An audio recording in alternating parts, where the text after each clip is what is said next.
Welcome back बच्चा लोग। अब तक हम 6 लेक्चर देख चुके हैं इलेक्ट्रोस्टैटिक्स के। आज नेक्स्ट लेक्चर देखेंगे और आज का हमारा टॉपिक होगा इलेक्ट्रिक फील्ड लाइंस या इलेक्ट्रिक लाइंस ऑफ फोर्स।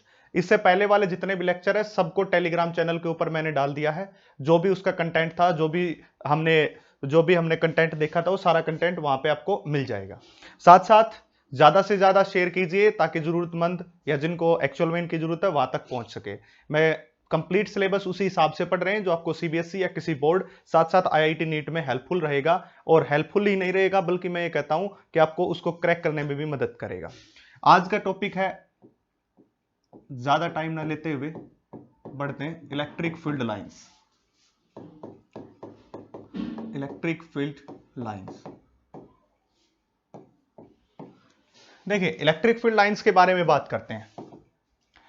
अब इलेक्ट्रिक फील्ड लाइंस का सबसे पहले जनरल डिस्कशन करते हैं। और जनरल डिस्कशन से पहले, इससे पहले आपने इलेक्ट्रिक फील्ड के बारे में पढ़ा था। इलेक्ट्रिक फील्ड, अब क्या होता है कि इलेक्ट्रिक फील्ड की बात करेंगे तो सपोज कीजिए कि ये पॉजिटिव चार्ज है। इस पॉजिटिव चार्ज के चारों ओर वो स्पेस जिसके अंदर अगर कोई दूसरा चार्ज प्रेजेंट हो तो एक इलेक्ट्रोस्टैटिक फोर्स फील किया जाता है। ऐसी बात मैंने बताई थी। इस पॉजिटिव चार्ज के चारों ओर वो स्पेस जिसमें इलेक्ट्रोस्टैटिक फोर्स को फील करते हैं, उसको हम इलेक्ट्रिक फील्ड कहते हैं। अब ये जो स्पेस है, इस स्पेस के अंदर फील्ड लाइंस होती हैं ऐसे, फील्ड लाइंस होती हैं ऐसे, इस टाइप से। ये फील्ड लाइंस, ये होती है फील्ड लाइन। जहां तक ये स्पेस है उस स्पेस के अंदर ही, जैसे कि ये स्पेस इसका यहां तक, तो यहां पे कोई फील्ड लाइंस नहीं दिखाई दे रही, बस अंदर अंदर इस स्पेस में ही इसकी फील्ड लाइंस दिखाई दे रही हैं। अब इन फील्ड लाइंस को दिखाने के लिए एक नया टॉपिक या नई बात को जनरलाइज कर दिया और नई चीज बना दी और जिसका नाम कर दिया इलेक्ट्रिक फील्ड लाइंस के बारे में। इलेक्ट्रिक फील्ड लाइंस एक्चुअल में एक कर्व होती है, स्मूथ कर्व। देखिए इस टाइप की स्मूथ कर्व होती है। अगर इसका कोई भी पॉइंट लें, जो मैं बात बता रहा हूं उस पर ध्यान दें, इसका कोई भी पॉइंट लें, जैसे ये पॉइंट मान लिया P और इसके ऊपर एक टेंजेंट ड्रॉ कर दें ऐसे, तो वो टेंजेंट किसकी डायरेक्शन देगा? इलेक्ट्रिक फील्ड की डायरेक्शन देगा। अगर मैं इस पॉइंट को यहां पे ले लेता और इसको मान लेता Q, अब इसका टेंजेंट ड्रॉ कर दिया तो ये किसकी डायरेक्शन देगा? इलेक्ट्रिक फील्ड की डायरेक्शन देगा। ठीक है, तो बच्चा लोग किसकी डायरेक्शन देगा? इलेक्ट्रिक फील्ड की डायरेक्शन देगा। ई से डिनोट किया जाता है इलेक्ट्रिक फील्ड को, ये मैंने पहले भी आपको बताया था। तो ई इलेक्ट्रिक फील्ड की डायरेक्शन दे रहा है। अब ई का फार्मूला मैंने पहले भी बताया था, याद होना चाहिए आपको, के इंटू क्यू डिवाइडेड बाय में डिस्टेंस का स्क्वायर। ये इलेक्ट्रिक फील्ड की वैल्यू आई थी हमारे पास। ठीक है, अब इसकी डेफिनेशन के बारे में बात करते हैं। अगर मैं इसकी डेफिनेशन देखूं तो electric field lines, electric field lines, field lines, electric field lines क्या होती हैं? इलेक्ट्रिक फील्ड लाइंस होती है स्मूथ कर्व। तो लिखेंगे these are the smooth curve, these are the smooth curve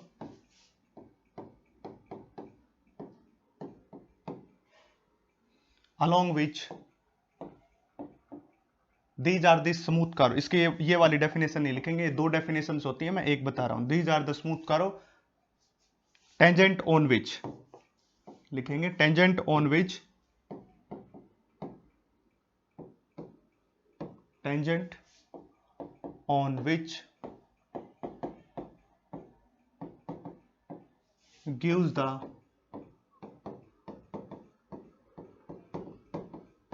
direction of electric field, electric field जो किसकी direction देगा भाई?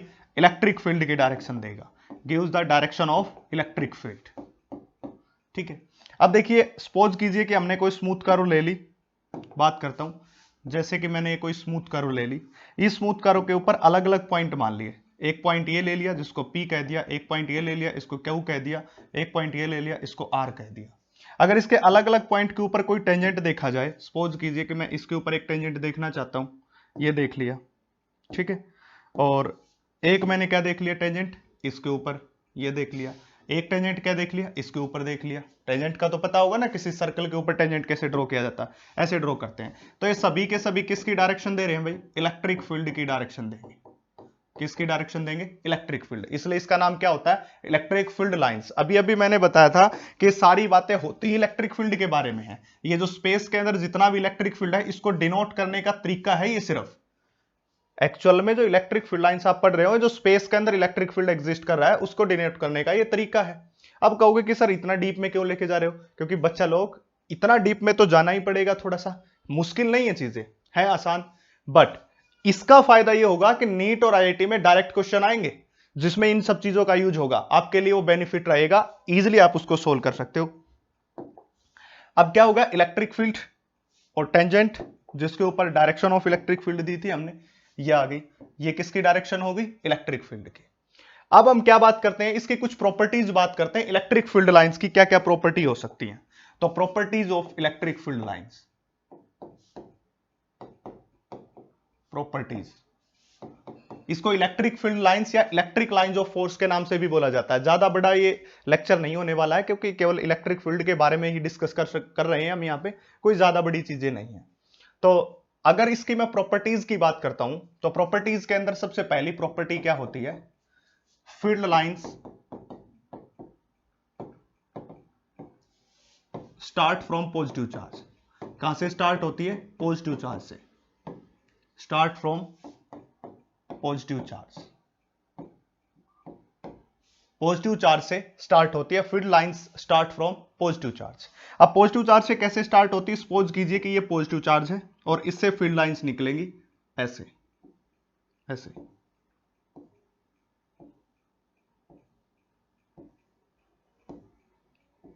ये निकल रही,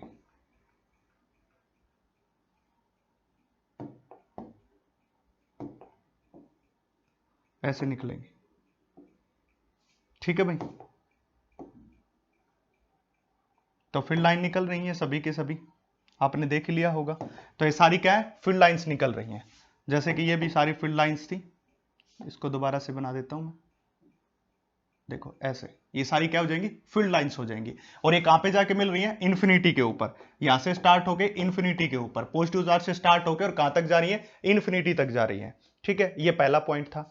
दूसरे पॉइंट की अगर हम बात करेंगे तो एंड एट, सेकेंड पॉइंट में क्या करता है ये, and at negative charge, and at negative charge, negative charge के ऊपर, नेगेटिव चार्ज। कहोगे कि सर कैसे, सपोज कीजिए कि नेगेटिव चार्ज है और नेगेटिव चार्ज के ऊपर ये आके एंड होती है ऐसे,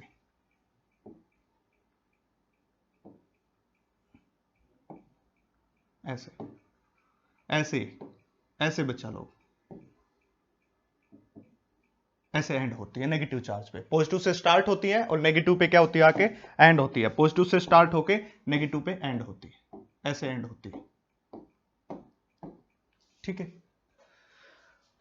इसके बाद अगर हम इसकी नेक्स्ट प्रॉपर्टी की बात करते हैं, थर्ड प्रॉपर्टी की बात करते हैं, तो two lines can not intersect each other, two lines can not intersect each other. दो लाइन कभी भी एक दूसरे को इंटरसेक्ट नहीं कर सकते, यानी कि ये जो दो लाइन है, एक लाइन ये, एक लाइन ये, एक दूसरे को इंटरसेक्ट नहीं करेंगी। इफ दे इंटरसेक्ट, अगर वो कर भी जाए, if they intersect, then there is two direction of electric field, there is two direction of electric field at single point,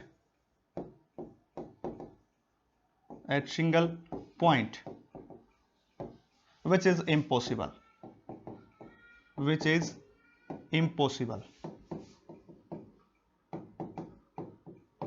जो कि क्या होगा, इंपॉसिबल होगा। इस बात का मतलब क्या है कि दो लाइन कभी भी इंटरसेक्ट नहीं कर सकती, अगर वो इंटरसेक्ट करती है तो दो डायरेक्शन हो जाएगी इलेक्ट्रिक फील्ड की, जो कि क्या हो जाएगा, इंपॉसिबल हो जाएगा। Then there is two direction of electric field, या देयर आर भी लिख सकते हो, यहां पे कुछ भी लगा सकते हो, there are two direction of electric field at a single point which is impossible. आप कहोगे कि सर ये बात आपको थोड़ा सा इसको एक्सप्लेन करेंगे कि कैसे ऐसा पॉसिबल है। सपोज कीजिए कि ये एक कर्व है और दूसरी कर्व ये होगी, दोनों ने इंटरसेक्ट कर दिया, तो ये जो इंटरसेक्शन वाला पॉइंट है, इसके ऊपर देख सकते हो कि दो डायरेक्शन ऑफ इलेक्ट्रिक फील्ड हो गई हैं। अब कहोगे कि सर कौन कौन सी हो गई हैं, वो भी बता देता हूं, देखिए कौन कौन सी हो गई? अब एक तो इसके कारण हो जाएगा यहां पे टेंजेंट, और दूसरा टेंजेंट हो जाएगा ये। अब ये पॉइंट हो गया एक, पॉइंट तो हो गया एक सिंगल जिसको P, और डायरेक्शन इलेक्ट्रिक फील्ड की क्या हो गई? दो। तो ऐसा बिल्कुल भी पॉसिबल नहीं है, एक पॉइंट के ऊपर केवल एक ही डायरेक्शन ऑफ इलेक्ट्रिक फील्ड होती है बच्चा लोग, पर यहां पे तो दो डायरेक्शन होगी इलेक्ट्रिक फील्ड की, जो कि इम्पॉसिबल है। इसलिए हम कहते हैं कि दो लाइन कभी भी इंटरसेक्ट नहीं कर सकती है, वो केवल एक दूसरे के साथ इंटरसेक्ट करेंगी तो दो डायरेक्शन ऑफ इलेक्ट्रिक फील्ड हो जाएगा, जो कि क्या है? इम्पॉसिबल है। नेक्स्ट प्रॉपर्टी की बात करते हैं हम। अभी तक ये हमने पढ़ी थी सेकंड प्रॉपर्टी, थर्ड प्रॉपर्टी। अब बात करते हैं फोर्थ प्रॉपर्टी की। फोर्थ प्रॉपर्टी, ठीक है। They are perpendicular to conductor, they are perpendicular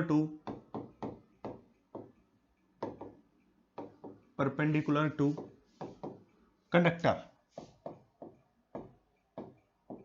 ये कंडक्टर के क्या होती हैं? परपेंडिकुलर होती हैं। इसका मतलब क्या होता है? इसका मतलब ये होता है बच्चा लोग कि ये कभी भी कंडक्टर के अंदर जब एंटर करती हैं तो परपेंडिकुलरली जाती हैं। कैसे जाती हैं वो देखिए। सपोज कीजिए कि इलेक्ट्रिक लाइन जो फोर्स आ रही है यहां पे एंटर करेंगी और यहां से निकल जाएंगी।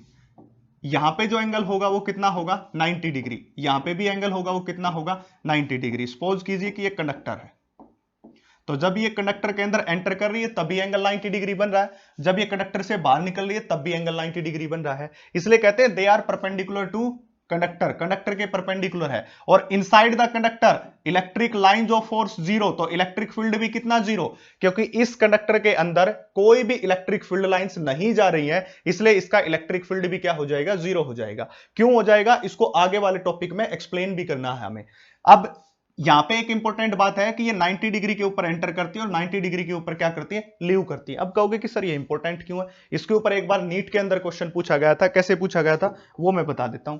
अब सपोज कीजिए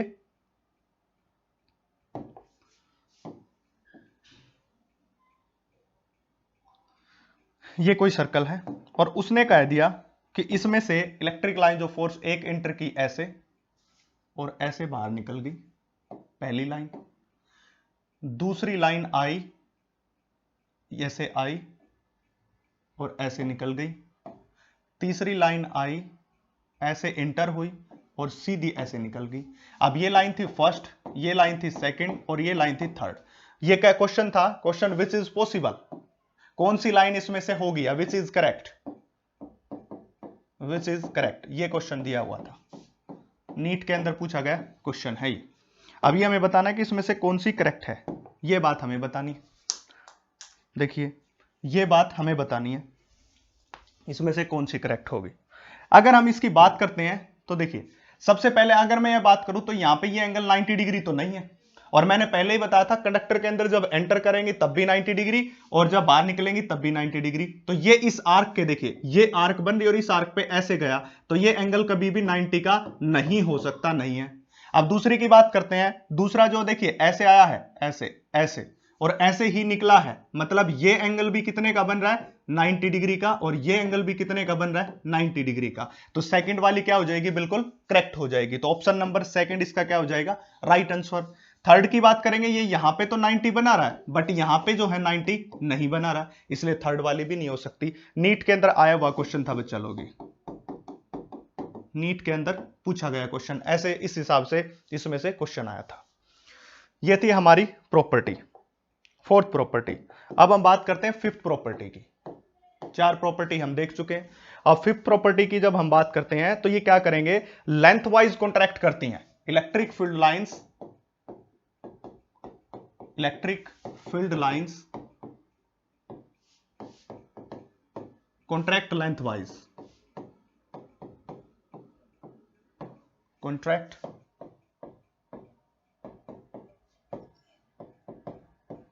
लेंथ वाइज, ठीक है। इसका मतलब क्या होता है कि जो अपोजिट चार्ज है उन दोनों के बीच क्या होता है? अट्रैक्शन होता है, ये मतलब होता है। देखिए बच्चा लोग, मैं आपको बता दूं कि जब आप नीट या आईआईटी के लिए प्रिपरेशन की सोचते हैं और 11th क्लास में इंटर करते हैं तो बहुत टाइम ऐसा आता है कि आपको यह लगता है कि हमसे नहीं हो पाएगा, क्योंकि डिसअपॉइंटमेंट मिलते हैं। कई बार आपने टेस्ट दिया या और कुछ दिया, उसके कारण कम नंबर आ गए, तो आप थोड़ा सा क्या होता है कि आपके अंदर डिसअपॉइंटमेंट्स होते हैं। और एक बात याद रखना कि डिसअपॉइंटमेंट आएंगे, क्योंकि आप स्टार्टिंग में उनकी प्रैक्टिस कर रहे हैं, इसलिए ज्यादा मायूस होने की जरूरत नहीं है। हर रोज प्रैक्टिस करते रहिए, साथ साथ चलते रहिए, गारंटीड बात है आप आईआईटी नीट को क्रैक करोगे। बस ये सारा कंसिस्टेंसी का वर्क है, कंसिस्टेंटली आप पढ़ते रहिएगा। ये मत सोचिए कि आज मेरे टेस्ट में कम नंबर आए तो मेरे से आईआईटी नहीं होगा, ये भावना अपने मन में बिल्कुल मत पैदा कीजिए। बस आप पढ़ते रहिए और शेयर कीजिए चैनल को अपने को, और साथ साथ आप आगे बढ़ते रहिए। गारंटीड बात है कि मैं आपको ऐसा मटेरियल और इस हिसाब से फिजिक्स पढ़ाऊंगा कि आप आईआईटी और नीट चुटकियों में करोगे। अब देखिए नेक्स्ट, अगर इलेक्ट्रिक फील्ड लाइंस जो कॉन्ट्रैक्ट होती है लेंथ वाइज, इसका मतलब क्या होता है? इसका मतलब ये होता है कि सपोज कीजिए कि एक पॉजिटिव चार्ज है और ये नेगेटिव चार्ज है। मैंने पहले ही बताया था कि इलेक्ट्रिक फील्ड लाइंस हमेशा पॉजिटिव चार्ज से स्टार्ट होती है और नेगेटिव पे जाके खत्म होती है ऐसे, ठीक है। पॉजिटिव चार्ज से स्टार्ट होंगी और नेगेटिव पे जाके खत्म होगी ऐसे। पॉजिटिव चार्ज से स्टार्ट होंगी, नेगेटिव पे जाके खत्म होंगी ऐसे, ये रहा। इसी प्रकार यहां पॉजिटिव से और स्टार्ट हो रही होंगी ऐसे, ये कहीं दूसरा चार्ज होगा वहां पे, ऐसे ही यहां पे कई जगह आके मिल रही होंगी इस प्रकार, ठीक है। तो क्या कहता है कि इन दोनों के बीच, एक ये लाइन रही, ये लाइन रही, लेंथ वाइज कॉन्ट्रैक्शन होता है। लेंथ वाइज जब कॉन्ट्रैक्शन होता है, इन दोनों के बीच क्या होता है? अट्रैक्शन। क्योंकि जब ये लाइन एक दूसरे के साथ कॉन्ट्रैक्ट करेगी तो इन दोनों के बीच क्या होता है? अट्रैक्शन होता है। तो ये जो लेंथ वाइज कॉन्ट्रैक्शन है, ये क्या करता है? Shows attraction between opposite charge. ये शो करता है कि जो अपोजिट चार्ज होते हैं उनके बीच क्या होता है? अट्रैक्शन। इसलिए electric line field lines contract length wise. इसका मतलब क्या है? Shows attraction between opposite charge के बीच। नेक्स्ट प्रॉपर्टी की बात करते हैं, सिक्स्थ प्रॉपर्टी, दे एक्सर्ट लैटरल प्रेशर। दे एक्सर्ट लैटरल प्रेशर। ये क्या करते हैं? लैटरल प्रेशर को एक्सर्ट करते हैं।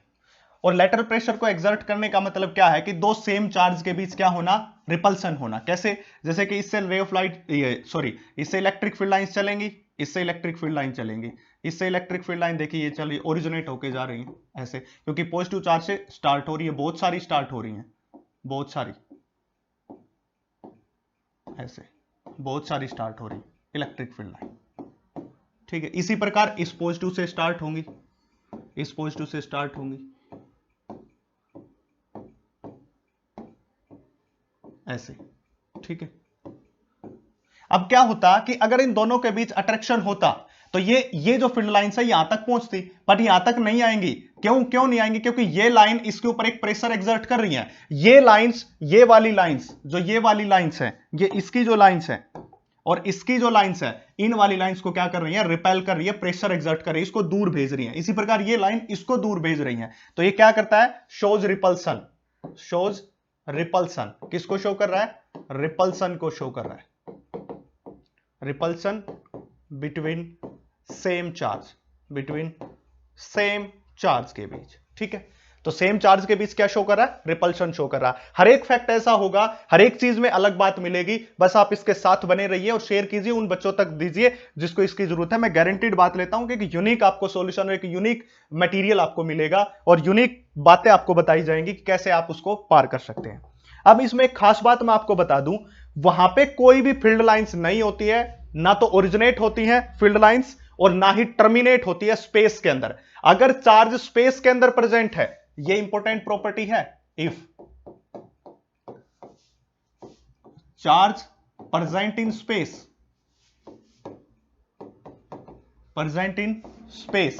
अगर चार्ज स्पेस में प्रेजेंट है, then no field lines originate, no field lines originate और terminate.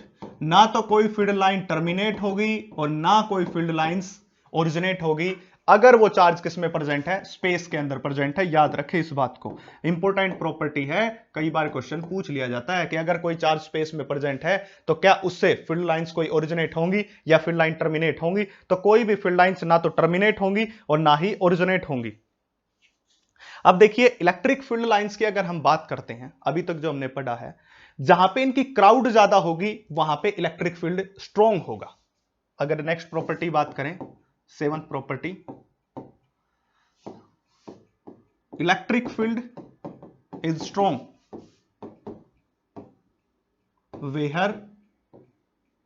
where crowd of field lines is high, जहां पे एंड वॉइस वर्षा जहां पे क्राउड ज्यादा होगी वहां पे फील्ड स्ट्रांग होगा, और जहां पे क्राउड कम होगी वहां पे फील्ड वीक होगा। इसके ऊपर भी एक क्वेश्चन आया था एक बार नीट के अंदर क्वेश्चन पूछा गया था। कैसे पूछा गया था वो मैं बता देता हूं। देखिए उन्होंने क्या किया, उन्होंने फील्ड लाइंस बना दी ऐसे,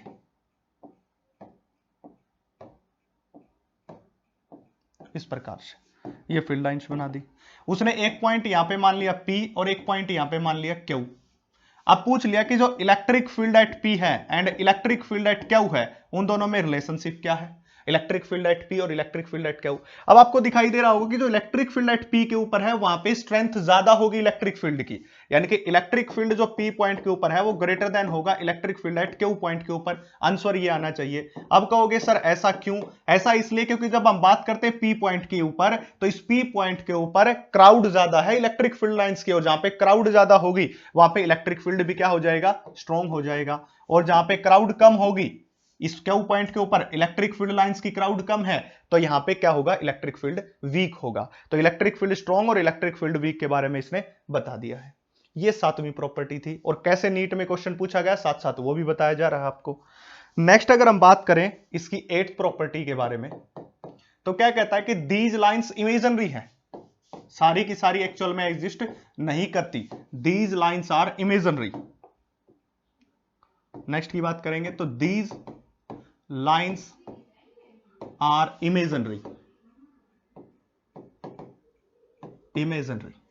but have a great significance, but उसके बाद भी but have a great significance,